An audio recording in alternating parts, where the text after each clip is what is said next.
అంటే అప్పుడు దానికి వ్యతిరేక ఉద్యమం చంద్రబాబు చేశారు. ప్రకాశం బ్యారేజ్ మీద బుద్ధ వెంకన్న ఆధ్వర్యంలో ఏర్పాటైనటువంటి జలదీక్షలో పాల్గొన్నారు ఆయన. అంటే ఏంటి, ఆయనకి అవగాహన ఉంటే అసలు అట్టెట్ట పాల్గొంటాడు?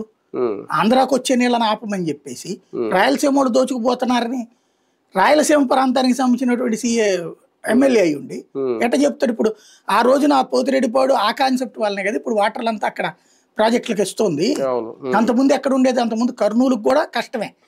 పోతిరెడ్డిపాడు ఇది వచ్చాక కర్నూలులో మీకు సోనా మసూరి, సాంబ మసూరి ఇట్లాంటి వండుతున్నటువంటి సిచ్యువేషన్ ఉంది.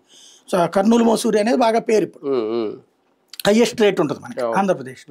అట్లాంటి సిచ్యువేషన్. దాంతో పాటుగా ఏం చేశాడు, కింద నుంచి షిఫ్టింగ్లు కూడా పెట్టాడు.